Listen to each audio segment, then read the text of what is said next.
Hello everyone, welcome to Krishna coaching centre. और ये हमारा लेक्चर है पार्लियामेंट का। क्वेश्चन क्या अराइज होता है, why do we need a parliament? हमको पार्लियामेंट की ज़रूरत क्यों है?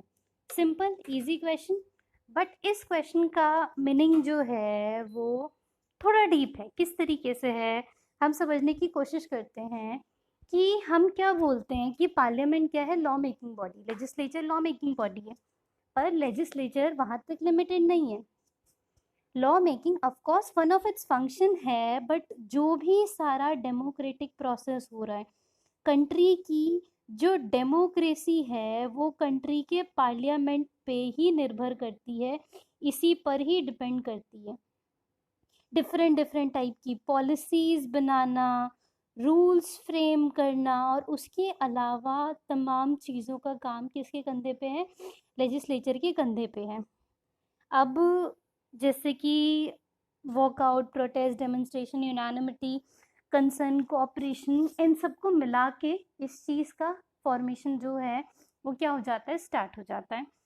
अब जो लेजिस्लेचर है वो क्यों इम्पोर्टेंट है किसी भी डेमोक्रेसी के अंदर? कि कोई भी जो कंट्री है, उस कंट्री में अगर हमको मान लो रिप्रेजेंट करना है, किसी को, लोगों को रिप्रेजेंट करना है, तो उसके लिए इसका ज़रूरत बहुत ज़्यादा है, क्योंकि ये वो लोग हैं जिनको लोग ही चुन के बना रहे हैं। लोगों के चुनने के बाद उनको इतना पावर आया है कि वो हमारे लिए रूल्स रेगुलेशंस बना सकें। बहुत सारी डेमोक्रेसीज में क्या होता है कि जो लेजिस्लेचर्स हैं वो लूज कर रहे हैं सेंट्रल प्लेस से, जिस और एग्जीक्यूटिव में, जैसे मान लो क्या कह सकते हैं हम कि एग्जीक्यूटिव जो है वो ज़्यादा ताकतवर हो जाता है लेजिस्लेचर से। इंडिया में अगर हम बात करें तो जो कैबिनेट है वही पॉलिसी को इनिशिएट करेगा, उनके अंदर भी सारी चीज़ें हो जाएंगी। थोड़ा सा हम ये इस चीज़ को बोल सकते हैं, बट अबव ऑल जो पावर है कि क्या चीज़ सिलेक्ट करनी है, कैसे किन लोगों को आगे करना है, ये किसके हाथ में? ये पीपल के हाथ में ही है। अब क्या है कि अब देखो, किसी किसी कंट्री में वन हाउस ऑफ पार्लियामेंट होता है और किसी किसी कंट्री में टू हाउस ऑफ पार्लियामेंट होता है। इंडिया के अंदर टू हाउस ऑफ पार्लियामेंट है, एक है लोकसभा और दूसरा है, वेरी गुड, राज्यसभा।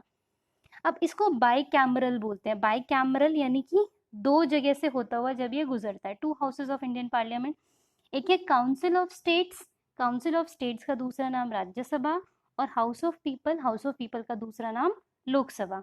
अब कॉन्स्टिट्यूशन ने स्टेट्स को क्या दे रखा है? ऑप्शन दे रखा है कि या तो यूनिकैमरल भी हो सकता है, बाई कैमरल भी हो सकते हैं। इसका मतलब क्या है? अब ये चीज़ स्टेट्स के ऊपर है। जैसे सेंटर तो हमारा बाई कैमरल है, राज्यसभा लोकसभा, पर आपको दो कैमरल अपने सिस्टम को रखना है, ये डिसाइड स्टेट खुद कर सकता है। अगर हम आज के समय की बात करें तो 5 नहीं 6, इसको आप करेक्ट कर लेना बुक में अगर करेक्ट नहीं है तो। 6 ऐसे स्टेट्स हैं जिनके पास बाई कैमरल लेजिस्लेचर है। अब वो 6 कौन से स्टेट हैं हम पहले भी कवर कर चुके हैं इस चीज़ को। सबसे पहले कौन सा स्टेट है? यूपी।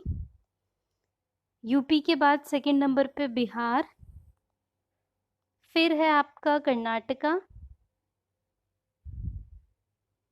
फिर है आपका महाराष्ट्र, फिर है आपका आंध्र प्रदेश,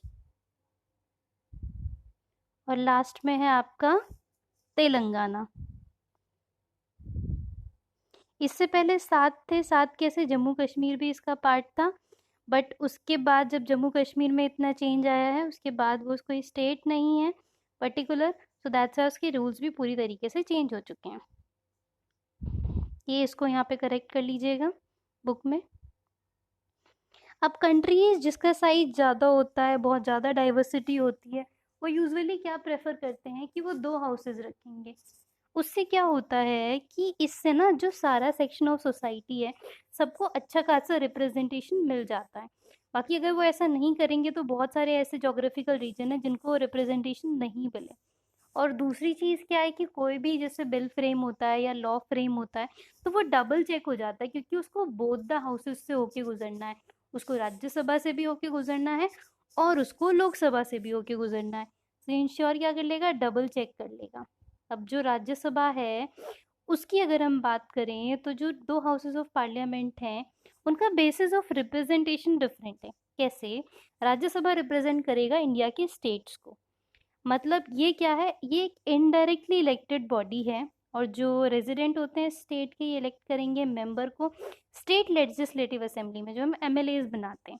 उसके बाद जो इलेक्टेड मेंबर होते हैं ना स्टेट लेजिस्लेटिव असेंबली के, वो राज्यसभा के मेंबर को चूज करते हैं। यानी कि आपने एमएलए को वोट दिया, वो एमएलए बने, मतलब आपने जन को वोट दिया, एमएलए बने। अब एमएलए किसको बनाते हैं? एमएलए राज्यसभा के मेंबर को बनाते हैं।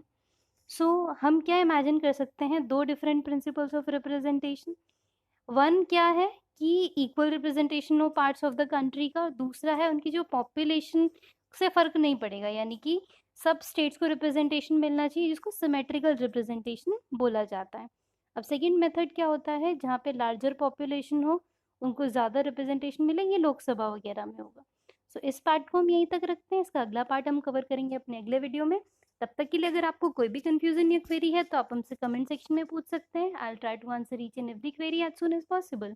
So thank you so much. Meet you all in my next video. Thank you.